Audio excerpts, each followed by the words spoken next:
He's a talentless boy who transfers to a school of elites and ends up living with 3 genius sisters while trying to fulfill his mother's final wish. The story begins with a painfully average boy named Yu who gets transferred to the Seika Academy of the Elites only because his mom happens to be a legendary prodigy who graduated from there. Yu steps into the boxing ring and gets absolutely wrecked by the vice captain of the martial arts club, who calls him a pathetic weakling. Seeing his poor performance, the crowd doesn't hold back either, tossing insults left and right, wondering how someone this clueless could possibly be the son of Sabara Ayase. Yu gets back on his feet, trying to fire himself up with memories of his late mother, whose beauty and acting skills were admired across the globe. Sabara was so gifted that she graduated at the top of her class from a prestigious international university. His opponent, in a strange twist of encouragement, tries to stir something inside Yu, claiming that the school's 3 royals are waiting to witness the hidden power within him. But Yu keeps insisting that he's never been into sports or received any kind of training, yet everyone continues to dump their expectations on him. Frustrated, he yells out the obvious truth that he's not his mother and charges straight at the trainer in what looks like a dramatic burst of untapped power. The crowd braces themselves, expecting something huge, only for Yu to land a couple of soft pokes that don't even make the trainer flinch. The trainer dude gets angry and slams our guy straight into the ground, making it painfully clear once again that Yu is nothing more than a disappointment. Everyone who had placed their hopes on him gets smacked in the face with cold, hard reality. But this isn't anything new for Yu. He's been carrying this weight since the moment he showed up in the world. Yu then smirks and throws a jab at the trainer, tossing out some half-cooked line about how the more average someone is, the more they obsess over talent like it's some holy grail. For a second, the trainer catches this strange spark in Yu's eyes, a familiar intensity that mirrors the gaze of a top-tier actress. He realizes that Yu probably failed to walk away with Sabara's skills, but there's no denying he ended up with her looks. Still, the trainer shakes it off as Yu turns to walk away. Right then, his sidekick comes rushing over, reminding him that the royals are watching this rookie like hawks. That little reminder finally pushes him off the deep end, and now he decides he's just going to beat the talent into him, lifting his arm to deliver one last brutal move meant to whip Yu into shape. But just before the punch can land, an orange-haired fighter storms in from out of nowhere and sends the trainer flying, calling him a complete disgrace to martial arts for picking a fight with amateurs. Everyone in the dojo calls her captain. Right then, a blue-haired and a green-haired lady strut in like they're crashing a concert, demanding to know how the actress's son did on the test. The blue-haired one is Kazuki, famous enough that her show tickets vanish before they even hit the shelves. The green-haired one is Miwa, the youngest title holder in shogi, because apparently some people peak before puberty. As for the orange-haired fighter who jumped in earlier, it turns out she's Nico from the athlete program, a martial arts champ with a flawless record and an ego to match. The crowd loses its screaming because these 3 drama queens are none other than the school's so-called 3 royals. Kazuki steps forward and demands to know how well Sabara's son did in the test, hoping they could squeeze a 4th royal out of him, but the trainer dude shoots that down by calling the boy a mediocre noob whose talent probably registers in the negative. The 3 hotshot ladies tell our boy flat out that there's no use for someone like him at their school. Yu pulls out a shiny paper and tells them he couldn't care less because he has already made up his mind to join the general education program. The 3 ladies look like they've just heard a myth because none of them even knew their school had such a thing. And before the boy can walk out of there with whatever dignity he has left, he ends up being dragged into cleaning the dojo since losers apparently scrub floors. By evening, when Captain Nico and her squad show up at the dojo for their training session, they all scream like they saw a ghost because the place is actually spotless for once. Apparently, the trash dwellers have never seen the dojo this freakishly clean. While heading back home, Yu quietly wonders how he has never once denied being a disappointment. Ever since he was a kid, he craved the kind of praise his mother used to get. But it didn't take long for him to figure out that while his mom was a walking prodigy, he was just some average nobody. As he tried every possible talent he could get his hands on, he slowly ended up pushing himself further away from his mom. There was this one drama she acted in where she played a housewife, and even though that was way too low profile for someone of her caliber, both Yu and his mom adored the show. When his mother got hit with a terminal illness, the two talked about how their favorite part of the show was the bit where each episode ends with a family dinner. That was the first time in years his mother opened up to him properly. And that's when Yu finally realizes she had always dreamed of having a family as warm and beautiful as the one in the show. Sadly, that little happy moment doesn't last too long, and the lady ends up kicking the bucket after asking her son to go and find himself a happy family. The boy packs his things, and while hoping to make up for everything he and his mother missed out on, he heads to Mikadono's place. The mansion's owner sends him the keys along with a note telling him he can sneak in whenever he wants. As he steps inside, he gets completely thrilled seeing how massive the place is. He starts wondering who this Mr. Mikadono even is, and just as he sits down to unpack his stuff, Nico shows up in full attack mode, desperate to knock out what she thinks is a burglar who broke into her house. Our guy tries explaining that he's not who she thinks he is, but the shabby lady ends up slipping and falling flat on the floor like a cut scene out of a cheap comedy. Yu takes this golden moment to mock her, throwing in that even prodigies hit the floor sometimes, then tosses a towel on her as if he's doing charity. Right then, Miwa and Kazuki show up and ask what this boy is doing in their house, and Nico's quick to point out he's clearly a burglar. As our hero tries to figure out why these royals are even here, he gets a call from Mikadono himself. The man asks if he's found the place and goes on to explain that his late mother was not only his friend but also his benefactor, which is why he's now returning the favor. The shady mister then adds that he forgot to tell him that he has 3 daughters and tells the boy to get along with them. Yu turns toward the sisters, remembering his mother's dying wish, and starts thinking that now he actually has to become a family with the 3 Mikadono girls. To him, this whole situation feels nothing short of a dream. Living with 3 gifted cuties sounds like a blessing from the heavens. The girls, however, don't look too thrilled about the arrangement, but since their dad's the one calling the shots, they have no choice but to play along. Still, the boy manages to pull himself together and properly introduces himself again, hoping to get to know them better. Right then, the boy realizes something terrifying. The entire mansion looks like a pig pen dressed up as a house, covered in mess everywhere. Apparently, Kazuki was in charge of the dishes, but she made some half-baked excuse about not having time. In truth, she did try but ended up breaking every single dish and gave up in frustration. Meanwhile, Miwa and Nico were supposed to handle the laundry and cleaning, but judging by how they look and move, they seem like the kind of disasters that need cleaning themselves. After getting roasted right where it hurts, the ladies quickly switch gears and start dragging our boy by bringing up how he barely managed a miserable 45 on the aptitude test, though Yu doesn't let that slide and mocks them by correcting it to 42. While the 3 of them keep bickering and throwing around useless complaints, they glance around and slowly notice that everything is suddenly shining like a 5-star hotel lobby. Turns out, while they were busy running their mouths, the boy had already turned into some sort of cleaning wizard. The next morning, our boy wakes up hoping to get to know the ladies better over breakfast since there's no school today. He plans to rest up a little, but that idea dies quickly thanks to non-stop earthquakes shaking the whole place, which turns out to be Nico casually splitting tiles with her bare fists in her personal dojo. After witnessing that madness, he heads over to check on the others. Miwa's busy playing shogi and arguing with an AI, while Kazuki looks like she's running a drug lab, tossing random stuff into a blender and making a suspicious milkshake that might either poison someone or kill them outright.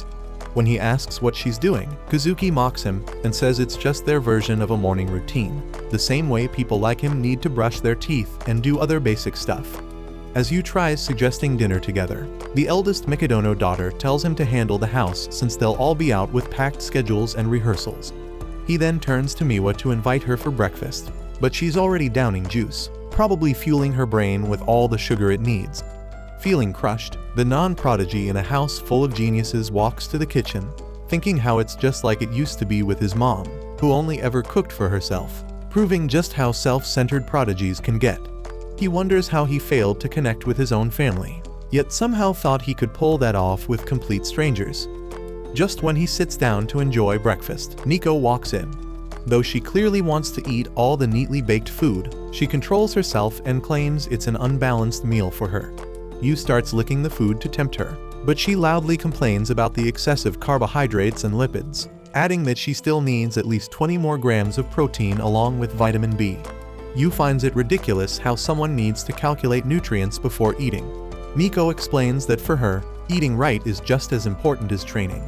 As the girls get ready to leave, he remembers how his mother used to follow different diet plans depending on the type of shoot she had. When the ladies rush out toward the gate in a hurry, he suddenly appears behind them and says they've forgotten something. That instantly sends a chill down their spines, and they begin checking everything in panic while arguing over what's missing. But he only meant to wish them a good day. Even though they find it unnecessary, the girls end up blushing on their way to practice and somehow feel a little happy about it. Meanwhile, Yu moves on to doing the dishes, and in the middle of it, he receives a call from the shady Mr. Mikadono. The man informs him that he won't be around much due to his responsibilities, which basically leaves Yu stuck alone with the 3 girls.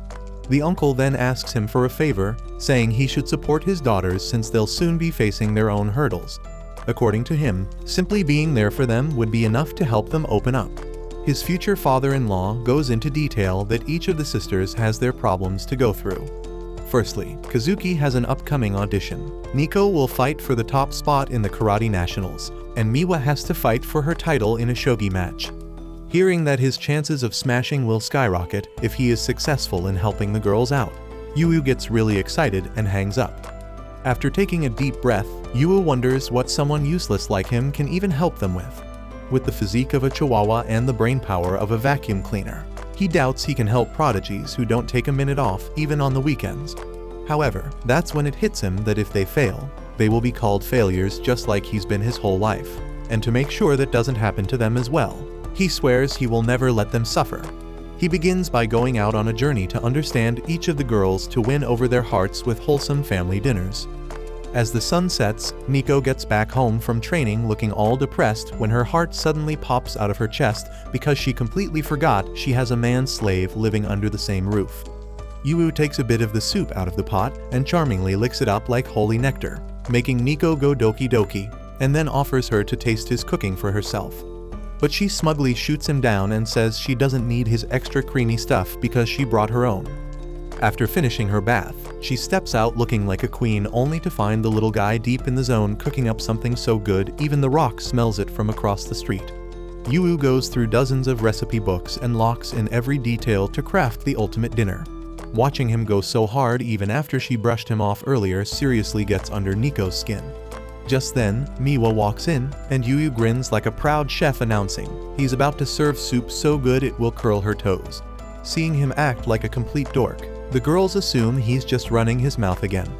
That's when Nico remembers the old days when the sisters had a private chef cooking 5-star meals with premium ingredients.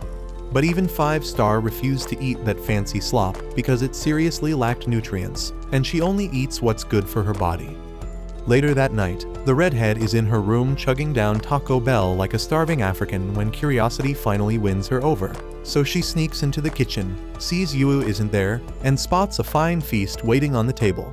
That's when Yu jumps out from behind and hits her with a surprise nutrition attack and drops facts like the meal's packed with protein, vitamins, and minerals more than enough to get ripped, plus his secret sauce to help it all go down smooth.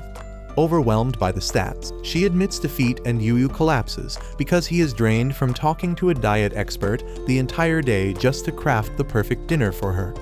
Realizing how much effort he put in, Nico turns redder than a ripe tomato and finally sits to give it a try. The second it hits her taste buds, she tells him to pass her compliments to the chef.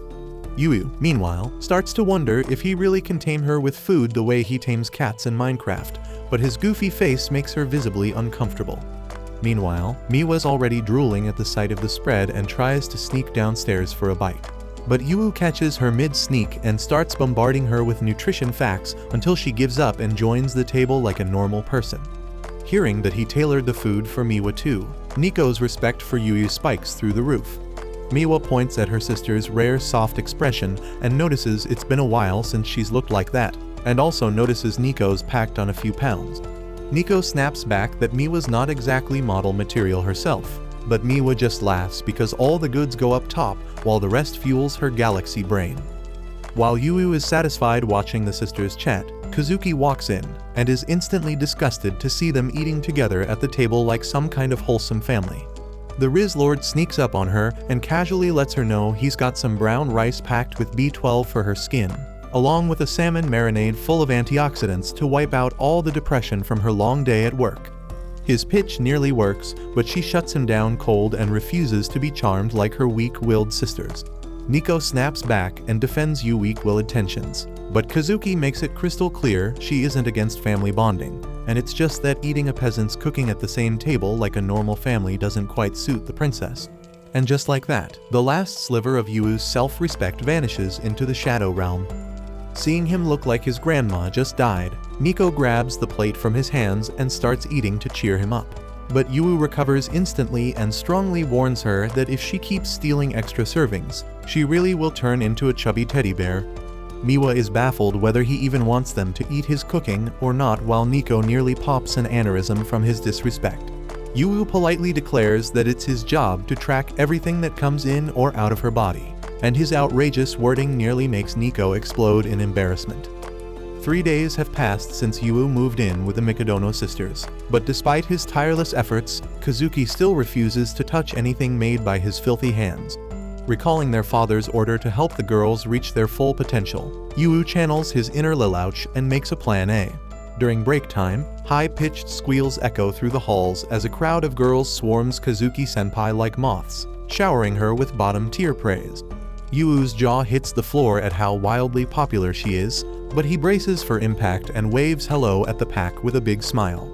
The girls instantly recognize him as that talentless bum, and Kazuki tells him to be gone before he taints her divine aura with his loser energy while shooting him a glare like he's used toilet paper.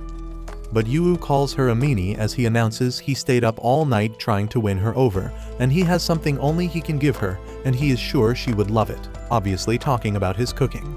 The girls are wildly flustered, so Kazuki shouts at Yu to stop misleading everyone with his nasty statement and swears she's going to make him pay for this when they're back home, which digs the hole even deeper.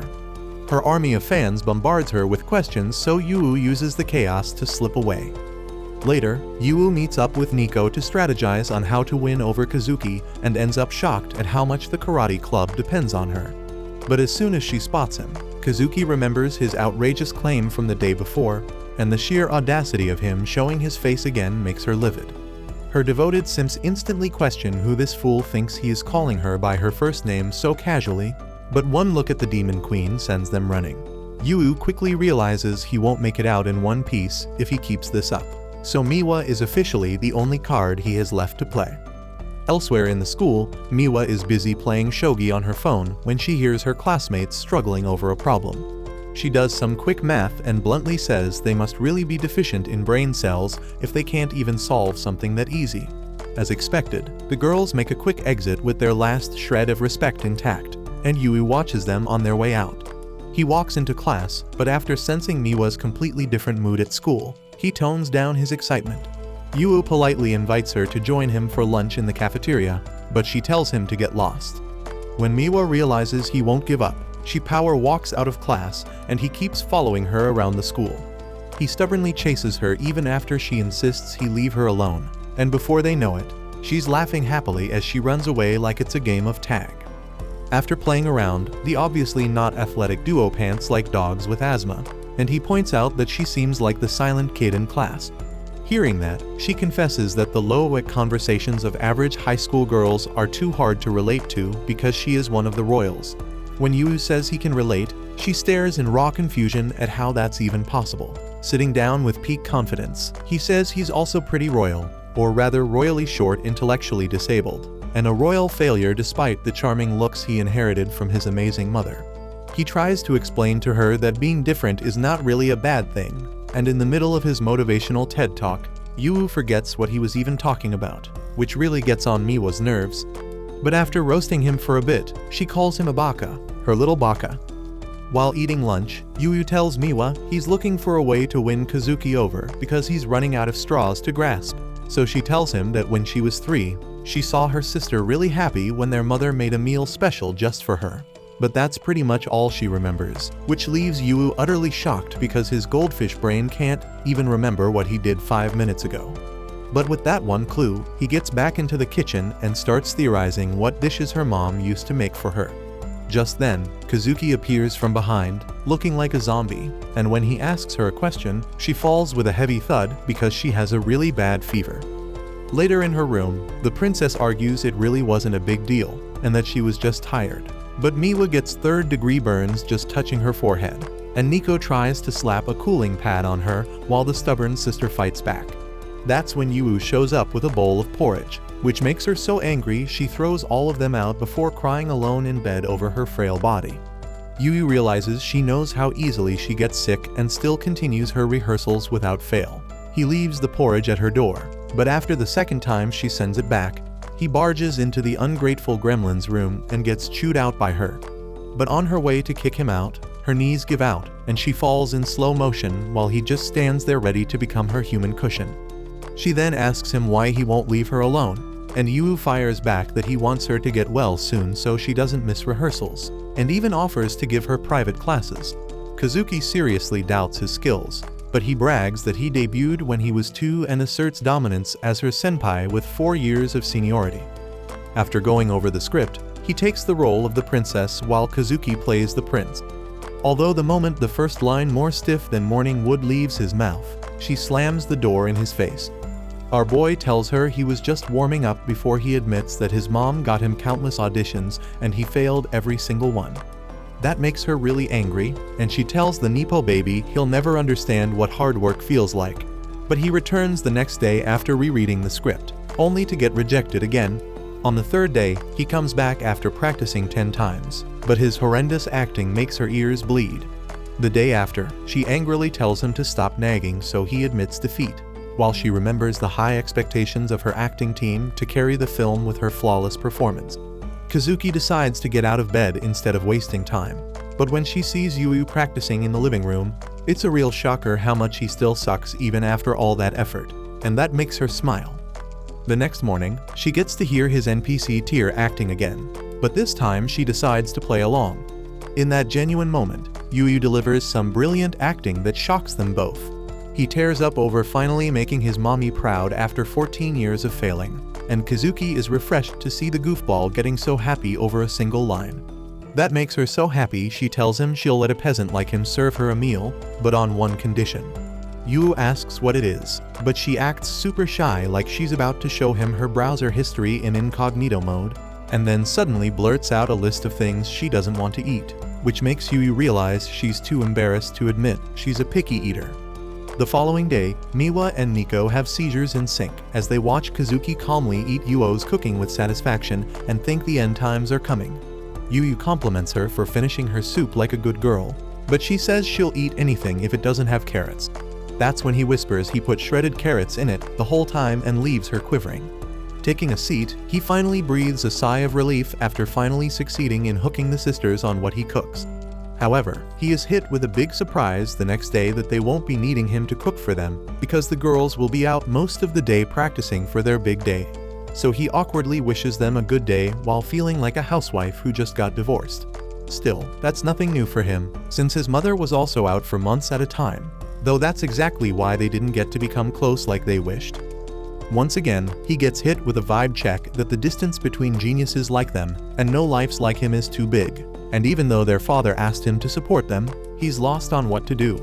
Staring out the window, he recalls a memory of a little note his mom wrote in the hospital, saying she wishes for him to have a happy family. And that's when he realizes he doesn't even know what a happy family is. Suddenly, he remembers the show in which his mom starred as the loving mother of a family show with zero drama and pure wholesome family-friendly goodness. He binges through 6 volumes in one sitting, and the part comes where his mom plays the happiest part of her life, her wedding. But it hits him that all of this is scripted, and the real family he's stuck with is the complete opposite of what she wished for him. Just then, the Mikadono sisters are back home and roast Miwa for being a slob because she acts so worn out it's like she's back from a shift in the coal mines. They find Yu wiping his tears while watching some movies and wonder just what got him so emotional. Miwa thinks it's just another family show, but the moment Kazuki sees his mom on TV, she realizes he is still a child who really misses his mother, even though Yu was just vibing. With a serious look on her face, she assures him he doesn't have to work so hard and be an at-home dad to make it feel like they're a family, and Miwa backs her up. Nico chimes in that he's welcome to be a freeloader because they didn't really expect much from him from the start. But that makes him so angry. Yu confesses that the reason he works so hard is because he didn't try to bond with his mom, thinking she was too different from him, and that was a mistake he regretted later on.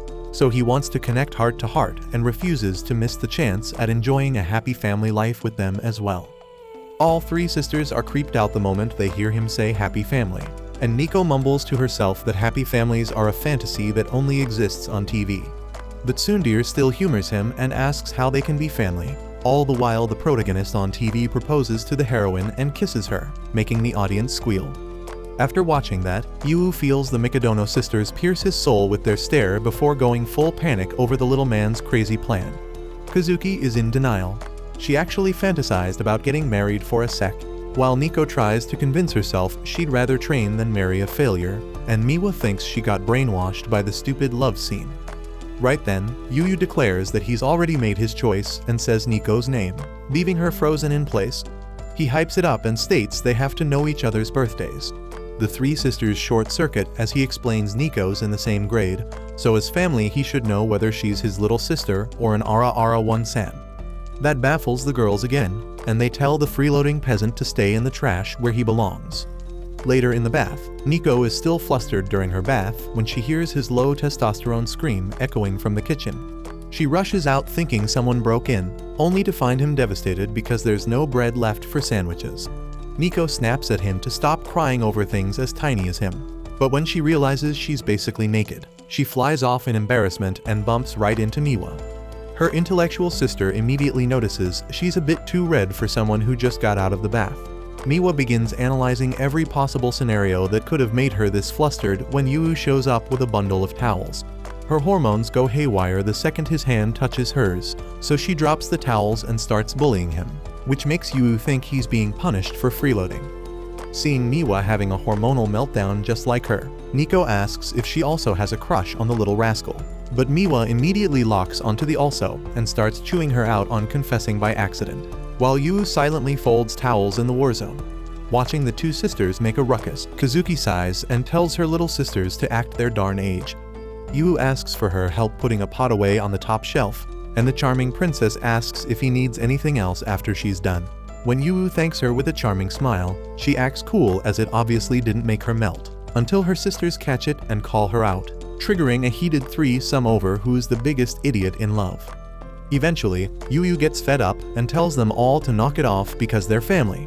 He also admits he has no clue what they're fighting about, which leaves the girls staring at him in raw disappointment. After they leave, he sighs and then notices they've left the entire living room in shambles. While cleaning up, Yu quietly reflects that real life will never be as perfect as it looks on TV. Even then, the dinner they shared is a memory he'll always treasure. He finds himself wishing for a happy life with them. And that's when he stumbles across an unexpected treasure, a photo of the Mikadono trio as adorable little kids. He instantly overdoses on the cuteness and wonders how they went from that to what they are now. He wishes he could take a new photo of them under the cherry blossom tree, and decides to ask around about who forgot the picture. But when he checks with the sisters, all three immediately slam the door in his face. That only fuels Sherlock Holmes' suspicions that one of them is hiding something. And if someone's holding on to this photo, it means deep down one of them misses the good old family days just like he does. However, the next morning all three sisters go their separate ways, shutting down his private investigation before it begins. Still, he's impressed to learn that these prodigies travel all over the country and decides to dig deeper into where their events are being held. And that's when he hits the jackpot. Later that night, Yu warms up some milk to help Kazuki sleep better, but Miwa and Nico look visibly annoyed because they forgot to book a hotel room. Right on cue, their knight in shining sarcasm stuns them by revealing he already booked a hotel for them. He hands them two separate maps and cheekily wishes them a happy stay because he picked out a 5-star place for them. Miwa's not that thrilled and pouts that she can't be happy eating trash food for 2 days, and Nico agrees. That's when the cheeky gremlin asks if she's saying she can't even go a single day without him, making her cheeks redder than roses. The smug goblin grins widely and says he's happy to join them. Later at the shogi tournament, Miwa dominates her opponent like a boss within seconds, leaving everyone stunned by her raw talent. On her way out, a woman informs her that her next match will be against a 4th grade master, so it might be a challenge. But Miwa walks off looking bored and thinks about practicing with AI at the hotel. That's when a breathtaking view of cherry blossoms completely captivates her. She recalls wholesome memories from their childhood and heads back to the hotel, only for her jaw to crash into the basement on seeing a disguised Kazuki checking in at the counter. The two sisters immediately start questioning each other, and in the middle of that Nico also makes her entrance and drops her bag in pure shock. Finally catching on, Miwa asks the Flamehead if her tournament is also in the same town. Yu shows up all smug and comments how it's pretty wrong for three sisters to not even know each other's destination. He proudly reveals that since they don't talk, he made time for them to do exactly that. The sisters start raging when they learn he booked them into the same room. But Yu just pretends he's done them a huge favor by giving them a chance for a classic girl talk all night. Putting that aside, they ask what he's doing here, and Yu declares himself their official guide for the festival, while secretly scheming to take a family photo whether they like it or not. However, the sisters gang up on his dumb idea, so he tries to convince them there's a famous shrine they can visit to pray for luck. Nico shoots him down, saying she's not a failure like him who needs luck. But Yu argues that even top prodigies from Hollywood go there because faith unlocks a whole new level of confidence. Plus, it's a great way to blow off steam from their depressing routines. He finally wins them over by mentioning the fresh seafood since it's an oceanside town. And that leaves the girls, especially Kazuki, with no choice. She says it's all for her Insta page and suggests they go shopping for some tasteful drip. With that, they head to a kimono store Yu looked up beforehand, and the shopkeeper ladies are dazzled by the three legends suddenly appearing. They get excited and choose a mature-style kimono for Kazuki to match her grace, while Miwa picks a kitty-themed one to suit her playful personality. But when Yu turns to find Nico, she's still sitting there looking annoyed, so he asks if she doesn't like kimonos. He points out that there are tons of styles, but she grumbles that she wouldn't look good in one anyway. The shop lady then brings her a sharp design to match her handsome personality, but Nico flashes back to when she once wanted a girly dress, and their father never let her buy anything feminine. She snaps at the shop lady, but right then Yu shows up with a kimono that radiates peak femininity, and says he thinks it's perfect for her because she's the cutest girl he knows. Nico gets hit right in the feelings, and when he asks her to choose between the two styles, she takes both into the changing room, and the moment she comes out with her hair tied, all three of them are completely blown away by her enchanting beauty. Afterwards, the not-so-typical family heads out to enjoy the festival. Miwa mentions that she's starting to feel hungry, prompting Yu to remind her to stay close and not wander off too far. Just then, the crowd recognizes Kazuki, and in no time, a swarm of people rushes toward her like a pack of fans desperate for an autograph. Yu had hoped the sisters would grow closer through this outing, but from the way things are unfolding, Kazuki seems to have switched into work mode. While she watches her sisters enjoy their food, Kazuki briefly feels a tinge of nostalgia but brushes it off. At the same time, a girl nearby, who clearly has no interest in Kazuki, urges her friend to hurry up and follow her. However, as she turns away, her sandal breaks and she starts falling forward. Before she hits the ground, Kazuki catches her and ends up impressing even the ones who weren't her fans. Carrying the girl in a princess lift, she helps her find a place to sit down. Meanwhile, Yu is having a hard time trying to keep track of Kazuki in such a chaotic crowd. After Kazuki escorts the girl to safety and starts wandering around with a trail of fangirls behind her, she suddenly gets shoved straight into the bushes by someone she instantly suspects to be a kidnapper. Turns out, the so-called kidnapper is none other than our boy.